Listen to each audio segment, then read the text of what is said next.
Good evening. Welcome to South Asia Newsline. I'm Lipakshi Khurana. Here are the top stories we're tracking for you on Monday, the 29th of May. Indian Prime Minister begins four-nation tour, trade and security on agenda.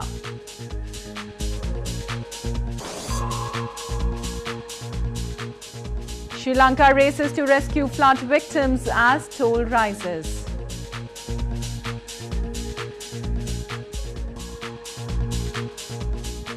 And Nepal marks 10th Republic Day amid fanfare.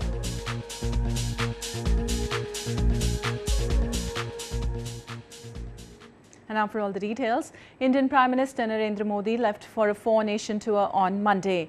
Prime Minister Modi, during his six-day visit to Germany, Spain, Russia and France, will meet the leadership of these countries and discuss issues of mutual interest.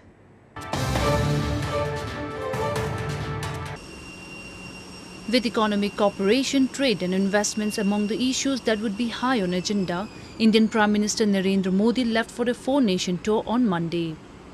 In the first leg, Prime Minister Modi reached Berlin on Monday, where he will meet German Chancellor Angela Merkel and discuss issues of mutual interest. During his stay in Germany, he will attend the 4th India-Germany intergovernmental consultations along with other engagements. On May 31st, Prime Minister Modi will arrive in Spain, where he will hold consultations with his Spanish counterpart and discuss bilateral and other issues of mutual interest. He will be in Russia on 1st and 2nd June, where he will participate in the 18th India-Russia Annual Summit in St. Petersburg with Russian President Vladimir Putin. In the last leg of his visit, Prime Minister Modi will visit Paris. He will hold official talks with French President Emmanuel Macron. This will be the first meeting between the two leaders. Meanwhile, the deteriorating condition of the tourism sector in Gilgit-Baltistan has irked the locals of the illegally occupied territory. They blame Islamabad's apathy and utter disregard for promoting tourism in the region for the decline.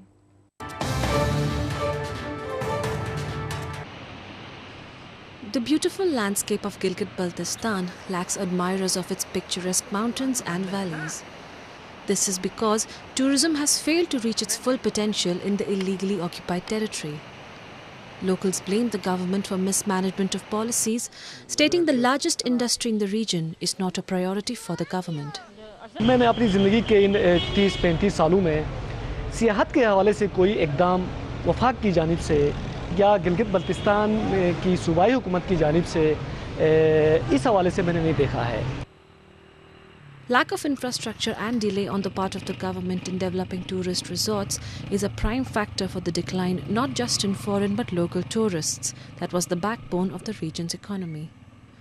लेकिन बदकिस्मती ये है कि हमारे हुक्मरान जो हैं वो सीपेक के हवाले से गेम चेंजर की तो बात करते हैं, लेकिन जो आपके पास अल्लाह ने जो अजीम नियामतें आपको दी हैं उनकी तरफ देख के उनको बेहतर करके सियाहत का निज़ाम बेहतर करके यहाँ से करोड़ों रुपए सालाना बल्कि करोड़ों डॉलर्स कमाए जा सकते हैं सालाना.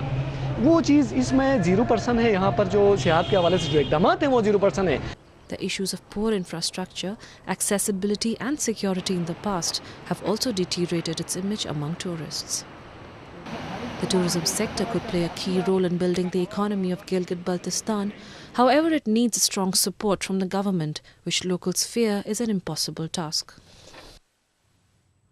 Moving on, Australia on Monday said that it will send an additional 30 troops to join the NATO-led training and assistance mission in Afghanistan, bringing its total deployment there to 300.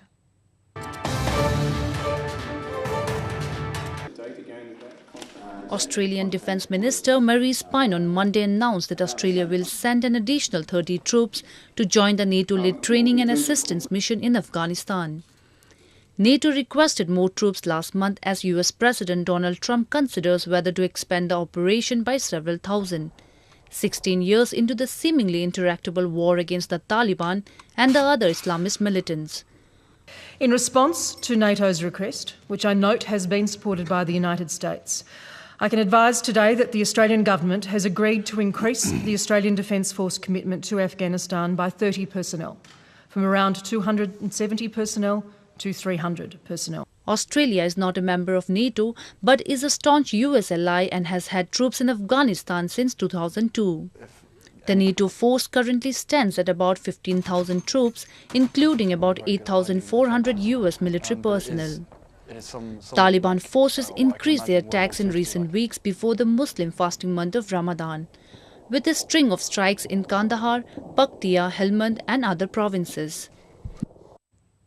In news from Sri Lanka, floods and landslides in tropical Sri Lanka have killed at least 169 people in recent days as the cyclone grows in the Bay of Bengal, churning north towards Bangladesh with forecast of more torrential downpours. Floods in Sri Lanka have killed more than 160 people, authorities said on Monday, as relief and rescue teams work to help the 500,000 people affected by the worst torrential rains since 2003. Funerals of those killed in flooding and landslides took place on Sunday as operations to clear debris of the landslides continued. About 100 people are missing in total in the most widespread disaster since the 2004 Boxing Day tsunami. Some areas in the southern coastal district of Gull, popular with foreign tourists, have not received relief material due to lack of access. One of the worst hit areas was another southern coastal district of Mathura, which is home to black tea plantations, is expected to see disruption to tea supplies.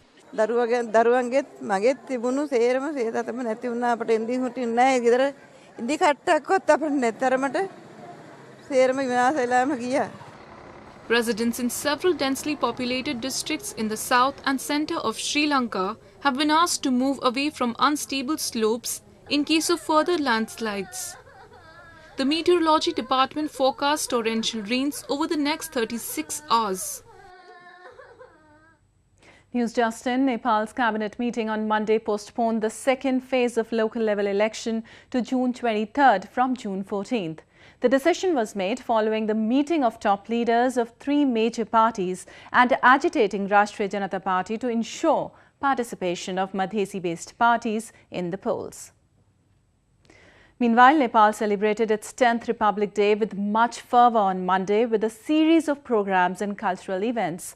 A grand procession was organised in Tundikhel grounds in the national capital Kathmandu, which showcased various events including a parade by the country's security forces.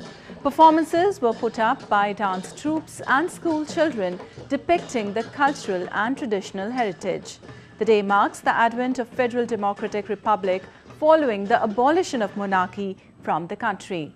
The then Constituent Assembly had declared Nepal a republican state on May 28, 2008. President Bidya Devi Bhandari, Vice President Nanda Bahadur Pan and Prime Minister of caretaker government Pushp Kamal Dahal and other delegates attended the special function.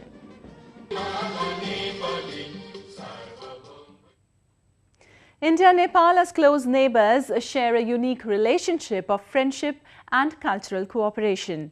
In a bid to further enhance the cultural ties, an Indian theatre group staged a drama on Sunday based on the life of famous Indian poet Rabindranath Tagore, engaging residents of Kathmandu. An Indian theatre group, Ruchika, on Sunday staged a drama based on famous literary figure Rabindranath Tagore's childhood in Kathmandu. Residents of Kathmandu were more than thrilled to witness the drama aimed at enhancing cultural ties between the two countries. The drama, entitled A Quiet Desire, showcased the struggle which Tagore had to make at the time when he started writing. Organised by BP Koirala India, Nepal Foundation and Embassy of India in Nepal, the drama not only focused on the bond between the two, but also helped to analyse it through the prose, poetry and music of Tagore. India and Nepal share a rich history and strongest of camaraderie in the South Asia region. More news from Nepal. An Indian climber, Anshu Jamsenpa, who has already made headlines for the fastest double ascent of Mount Everest, now plans to turn her attention to smaller, unclimbed peaks.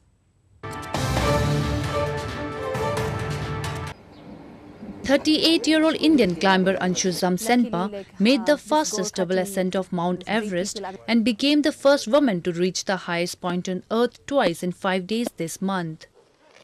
Anshu, who hails from India's mountainous northeast province of Arunachal Pradesh, climbed the peak along the southeast ridge route on May 16. She repeated the feat on May 21, beating a record set by Nepali woman Churim Sherpa, who made the 12 climb in 7 days in 2011. I always believe that, you can do whatever you think, you can achieve whatever is there in your mind. The only thing is that you have to be ready to face all the pain and all the obstacles that was there in my mind, and that's how A motivational speaker and trainer in mountaineering, Anshu also climbed the 29,035 feet summit twice in 10 days in 2011 and again in 2013. She said confidence in her helped overcome fatigue and blisters on her feet to achieve the dual ascent. I got blisters on my leg, then I was tired, but then still I thought, no, I must try, I must push. I had that confidence in me that, if you try, then you can definitely get some success. The mother of two began her expedition in April with the blessings from the Tibetan spiritual leader, the Dalai Lama. She now plans to scale Kangto, the highest peak in Arunachal Pradesh, which is 23,103 feet tall and has never been climbed. Moving on, Muslims across South Asia marked the beginning of holy month of Ramadan by offering prayers on Sunday. The Muslim population across the world observes fast, which is intended to bring the faithful closer to God and to remind them of the suffering of those less fortunate. Muslims across South Asia on Sunday gathered in mosques to pray at the beginning of the Muslim holy month of Ramadan. During this month, Muslims do not take food or water from dawn to dusk. They eat suhoor, a pre-dawn meal, and break their day-long fast with iftar in the evening. Lavish meals and mouth-watering delicacies are especially prepared to break the day-long fast. आज Ramzan start हो चुके हैं और ये बहुत ही मुबारक महीना है और इसके अंदर अल्लाह की बरकतें होती हैं, इस टाइम बरसती हैं और रमज़ान हम पूरा सुबह 4 बजे से स्टार्ट करते हैं सहरी और शाम को 15 घंटे का होता है, शाम को 7 बजे तक अफ्तार होता है. In Pakistan's Karachi city too, thousands of devotees gathered in mosques to offer special Ramadan prayers to mark the beginning of the holiest month in the Islamic calendar. Ramadan is a time to detach from worldly pleasures and focus on one's prayers. Markets in Afghanistan's capital Kabul were busier than usual as people bought food and special treats for iftar as residents in Kabul began their fast on Saturday. The timing of Ramadan varies in different Muslim countries depending on the sighting of the new moon, which marks the start of the month in the Islamic calendar. Similarly, thousands of devotees flocked to Dhaka's traditional market Chowk Bazaar to buy special foods and gathered at mosques for an iftar meal along with others. The festival of Eid al-Fitr marks the end of Ramadan and the beginning of the next lunar month called Shawwal. Well, that's all we have for you from South Asia this evening. Now our viewers can watch the show on SouthAsiaNewsline.com. You can also visit us on Facebook.com/SAsiaNewsline and follow us on Twitter @SAsiaNewsline. That's all in tonight's edition. We'll see you same time tomorrow. Good night.